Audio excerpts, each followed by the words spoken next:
हा सर्व अनधिकृत पत्राशेड याच्या मागे नेमका आका कोण आणि ह्याला पुणे महानगरपालिका कधी हटवणार? आतमध्ये काम देखील सुरू आहे, मी त्याचे तुम्हाला फोटोज देऊ शकतो, कारण की मला आतमध्ये जाता येणार नाही, अन्यथा त्यांच्याकडून मला धोका निर्माण होऊ शकतो. पाहताय आता ती अनधिकृत पत्रशेड आहे, मात्र या पत्र्याच्या अनधिकृत शेडला याचा नेमका कोण आका आहे? नमस्कार, आज आपण पुणे शहरातील खराडी या भागात आलेलो आहोत. तुम्ही पाहत असाल माझ्या मागे आता अनधिकृत एक पत्राचा शेड दिसत असेल तुम्हाला माझ्या मागे. हा एकंदरीत अनधिकृत आहे आणि याला कोणतीही परवानगी घेतली नसल्याचं माहिती आपल्याला प्राप्त झालेली आहे.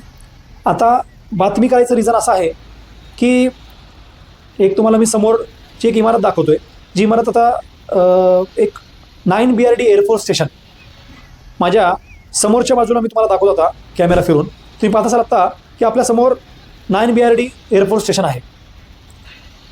सांगायचं तात्पर्य हे आहे की ह्या संदर्भात पुणे महानगरपालिकेच्या माझ्या नगरसेवकांनी तक्रारी अर्ज केलेला आहे. तक्रारी अर्ज माझ्या हातात आहे आणि ह्या तक्रारी अर्जामध्ये तक्रारी अर्ज देऊन सुद्धा आजपर्यंत ह्या अनधिकृत आपल्या मागील जे आता तुम्ही पाहताय अनधिकृत आस्थापनेवरती कोणतीच कारवाई झालेली नाही. नेमकं पुणे महानगरपालिका झोपलेली आहे का? नेमकी महानगरपालिका जाणीवपूर्वक अशाच गोष्टी करते का? ह्याचा आता आपला प्रश्न पडलेला आहे. तुम्ही माझ्या मागे जे पाहताय आता ती अनधिकृत पत्र्याची शेड आहे, मात्र या पत्र्याच्या अनधिकृत शेडला याचा नेमका कोण आका आहे? अक्षरशः 100 मीटरच्या अंतरावरती 9 BRD एअरफोर्स स्टेशन आहे. म्हणजेच त्यामुळे राष्ट्रीय सुरक्षेला धोका निर्माण होतोय. तरी देखील पुणे महानगरपालिका झोपेत का आहे हा खूप मोठा प्रश्न पडला आहे. त्याचसोबतीला हे खराडीमधल्या सर्वे क्रमांक 49 आहे, प्लॉट नंबर 54 आहे, 54, 55, 56 इथे गंभीर प्रकार आहे हा सदर. आणि पुणे महानगरपालिका व तसेच 9 BRD एअरफोर्स स्टेशनची कोणतीही परवानगी न घेता हे सगळा हा सर्व प्रकरण सुरू आहे. यासोबतीला मी एक आणखीन गोष्ट तुमच्या समोर नमूद करू इच्छितो. इथे आपल्या मागे आता आतमध्ये काम देखील सुरू आहे, मी त्याचे तुम्हाला फोटोज देऊ शकतो, कारण की मला आतमध्ये जाता येणार नाही, अन्यथा त्यांच्याकडून मला धोका निर्माण होऊ शकतो. त्यासोबतीला मला एक प्रश्न असा पडला आहे की जर हेच गरिबांचं घर असलं असतं, जे गोरगरीब नागरिक आहेत त्यांचं जर झोपडं असलं असतं, त्यावरती त्वरित पुणे महानगरपालिकेने कारवाई केली असती. मग ह्या जे एकूण याच्यावरती जे लोक आहेत, इथे जे मालक आहेत, संतोष भंडारी, मनोज भंडारी, प्रवीण बोरा, जयेंद्र नरहार, विजय सांकला, अमित पारक, प्रदीप कर्नाटक व इतर सगळेच इथं लोक आहेत. मग यांना पुणे महानगरपालिका वाचवतीये का? गरिबांच्या कामावरती त्वरित आक्षेप, त्वरित कारवाई, मग यांच्यावरती कारवाई का होत नाही हा मोठा प्रश्न पडलाय. यासोबतीला आज आपल्या कायद्याच्या कलम 14 जे आहे त्यामध्ये स्पष्ट लिहिलंय की फ्रीडम ऑफ म्हणजे आपण त्याला म्हणतो कायद्याच्या पुढे सर्वांना समानता आहे. मात्र जे धनधांगणे आहे, जे पैशाने मोठे आहेत, त्यांना कायदा नाही आहे का पुणे महानगरपालिकेत? असं नेमकं का सुरू आहे? यासोबतीला आज MRTP कायदा जे आहे त्यामध्ये कलम 44, कलम 52 आणि कलम 53 ह्यांना लागू होत नाही का? त्यासोबतीला PMCचा ॲक्ट आहे 260, 263, 264, 478 हे कलम देखील लागू आहे. मग ते कलम का लागू होत नाही यांना हा देखील मोठा प्रश्न पडलाय. त्याचसोबतीला संरक्षणविषयक कायद्यांची पण उल्लंघन होत आहेत.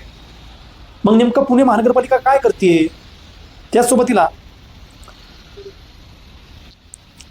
माझं पुणे महानगरपालिकेला आत्ता सर्वांना एक विनंती राहील, अधिकाऱ्यांना, प्रशासनाने ह्याच्यावरती गंभीर पावलं उचलणे गरजेचे आहे.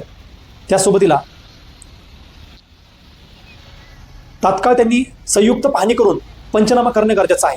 त्याचसोबतीला माझं एक म्हणणं आहे की म्हणजे तक्रारी अर्ज ज्यांनी केलेला आहे एक माजी नगरसेवक आहे. जर माजी नगरसेवकाच्या तक्रारीवरती पुणे महानगरपालिका जर कारवाई करत नसेल तर सर्वसामान्यांचं काय? हा मला मोठा प्रश्न आत्ता आपल्यापर्यंत उद्भव झालेला आहे. माझं तेच अजून एक म्हणणं असेल की बेकायदेशीर शेड जमीनदोस्तीची कारवाई कधी होणार? कायदा फक्त गरिबांसाठी आहे का? कायदा फक्त गोरगरिबांसाठीच आहे का? धनधांगंडे जे आहेत त्यांच्यावरती कारवाई लागू होत नाही का? असा सर्व सामान्यांचा प्रश्न आज आपल्यापर्यंत उपलब्ध झालेला आहे. सर्व माझ्या मागे आता तुम्हाला मी दाखवतो. यासोबतीला आणखीन माझ्याकडे फोटोज आहेत, मी तुम्हाला फोटोजच्या सर्व फोटोज मी तुम्हाला दाखवतो. काम सुरू आहे आणि अक्षरशः हा जो आपल्या समोर जो रस्ता चाललाय तो रस्ता नॅशनल हायवेच्या एकदम रोड टच प्लॉट असून पुणे महानगरपालिका झोपेचं सोंग घेते का खरंच झोपली आहे, का अधिकाऱ्यांना काही आर्थिक फायदा होतोय यांच्याकडून, असं तर नाही ना, असा एक प्रश्न आता गंभीर उपस्थित झालेला आहे. माजी नगरसेवकांनी तक्रार देऊन सुद्धा कारवाई होत नाही, हा देखील खूप गंभीर प्रश्न आहे. तर माझं पुणे महानगरपालिकेला एकच सांगणं राहील की त्वरित ह्यांच्या ज्या अनधिकृत, हा सगळा आपल्या मागं आपण तुम्ही पाहताय, हा सर्व अनधिकृत पत्राशेड, ह्याच्या मागे नेमका आका कोण आणि ह्याला पुणे महानगरपालिका कधी हटवणार, हा माझा आता प्रश्न पुणे मनपा प्रशासनाच्या समोर माझा मुद्दा उपस्थित झालेला आहे. मी होतो मुजम्मिल शेख, टाइम्स ऑफ महाराष्ट्र, पुणे.